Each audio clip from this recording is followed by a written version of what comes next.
इससे पहले मैं आपको ये इस बात की जानकारी दे चुका हूँ कि गुप्त काल के बाद भी भारतीय समाज के अंदर स्त्रियों की स्थिति बहुत अच्छी थी। बहुत से इतिहासकार कुछ उदाहरणों के माध्यम से ये सिद्ध करने की कोशिश करते हैं कि गुप्त काल के बाद भारतीय समाज में स्त्रियों की स्थिति के अंदर गिरावट आई थी।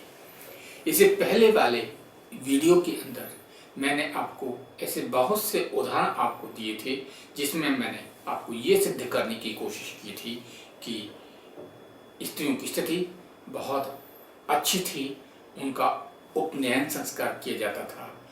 वो न केवल धार्मिक साहित्य का अध्ययन करती थीं अपितु और लौकिक साहित्य का भी वो अध्ययन किया करती थीं और लौकिक साहित्य की भी वो विद्वान होती थीं। ऐसा कोई भी क्षेत्र नहीं था जिसका कि उनमें हस्तक्षेप न हो। स्त्रियां समाज के प्रत्येक क्षेत्र में अपना योगदान किया करती थीं। आज मैं आपको उन स्त्रियों के बारे में बताऊंगा जो कि शासन और प्रशासन के क्षेत्र में अपनी भूमिका निभाती थी।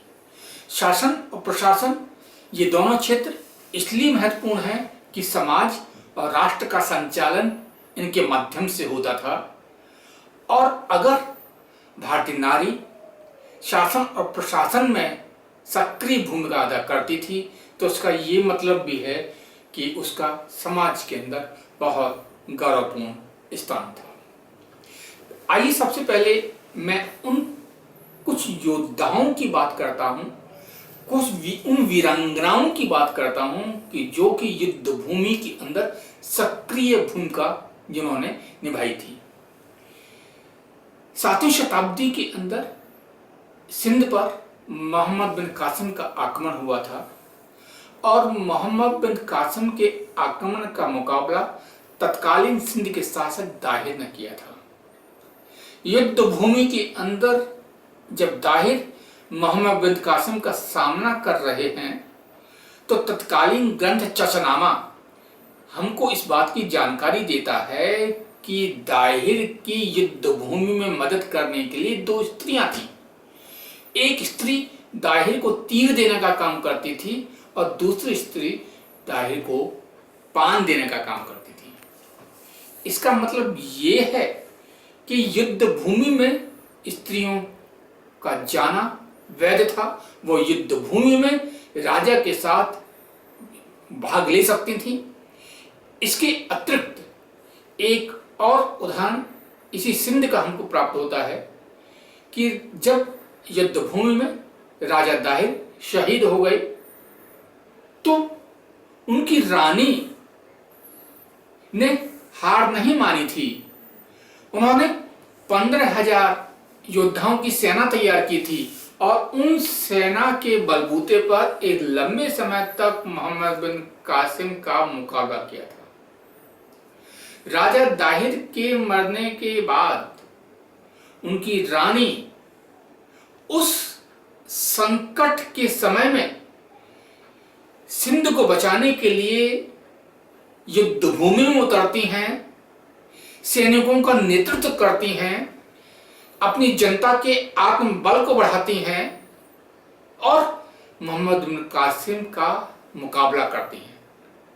परंतु जब उनको ये लगता है कि वो युद्ध भूमि में मोहम्मद बिन कासिम के हाथों पड़ सकती हैं, युद्ध में वो पराजित हो सकती हैं, तो अपनी अस्मिता की रक्षा के लिए वो जौहर का संकल्प करती हैं। वो इस बात को अच्छी तरह जानती थीं कि सिंध के कुछ लोग मोहम्मद बिन कासिम के साथ मिल चुके थे और ऐसी स्थिति में वो लंबी लड़ाई नहीं लड़ सकती थीं और उन्होंने जौहर करने का निर्णय लिया था। तो ये 7वीं शताब्दी की ये घटना हमको उस सिंध प्रांत के अंदर नारी के उन अधिकारों को बताती है जिसके अंतर्गत वो न केवल युद्ध भूमि में राजा की सहयोगी हैं बल्कि राजा की मृत्यु के बाद भी वो युद्ध का नेतृत्व करती हैं और अपनी जनता का भी नेतृत्व करती हैं। इसके साथ ही मेरुतंग जो एक किताब है, एक ग्रंथ है, उससे हमको मालूम पड़ता है कि चालुक्य रानी नायकी गुजरात की रक्षा करते हुए शत्रुओं से लड़ी थी।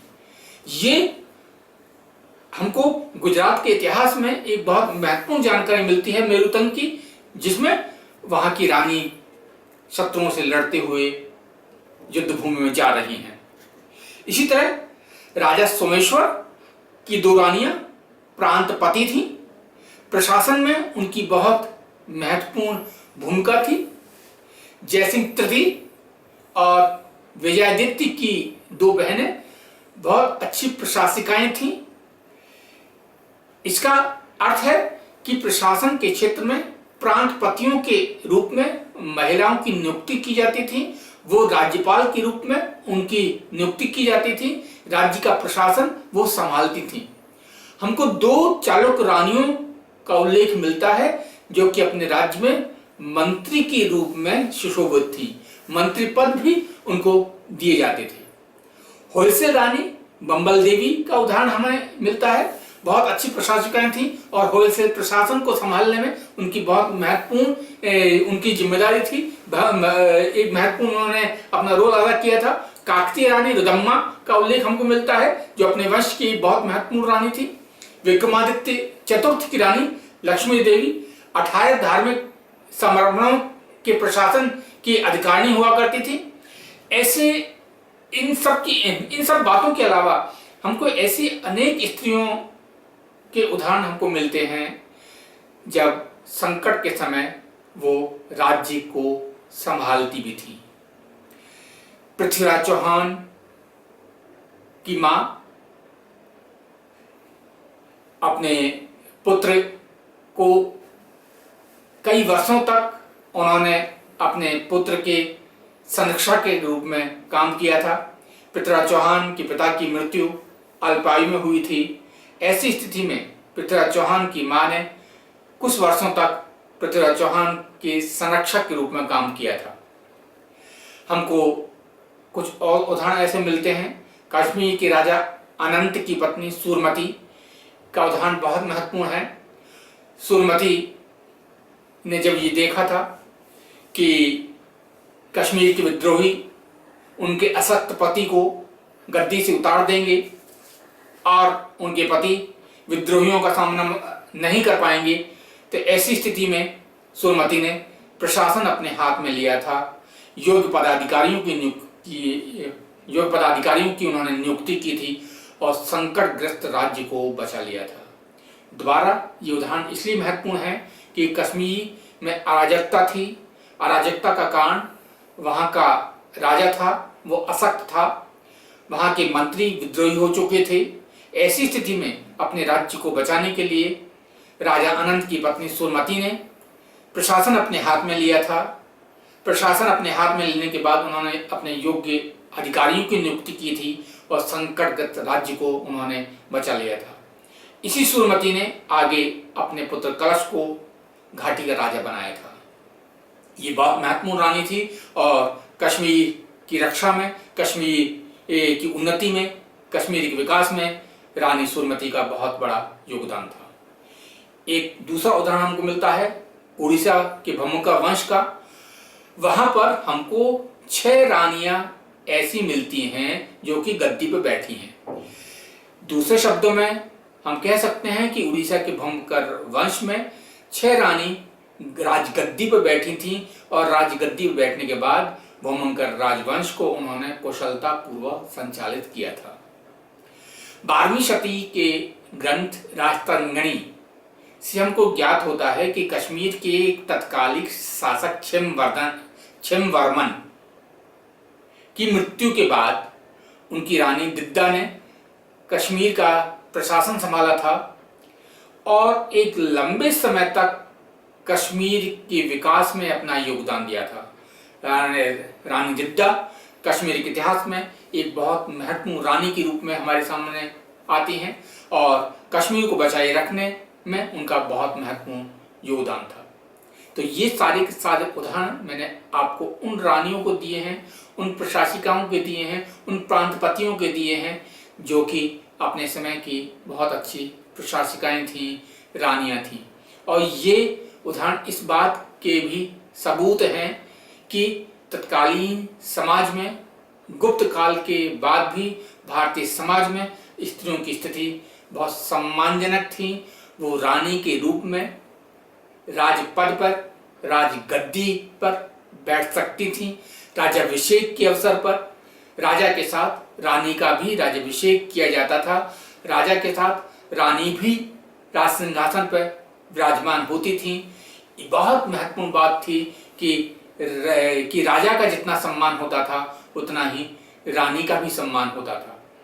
इन उदाहरणों में हमको कहीं भी ऐसा नहीं लगता कि रानियों में किसी तरह की पर्दा प्रथा जैसी प्रथा रही थी या किसी तरह वो आम जनता के सामने आने से उनको रोका जाता था। हमको इस तरह के उदाहरण भी हमको नहीं मिलते कि ये रानियां अशिक्षित रखी जाती थीं, बल्कि हमको इस तरह के उदाहरण को मिलते हैं कि युद्ध भूमि में लड़ने की उनको शिक्षा दी जाती थी, कला संगीत का उनको ज्ञान कराया जाता था, शासन प्रशासन कूटनीति का उनको ज्ञान कराया जाता था।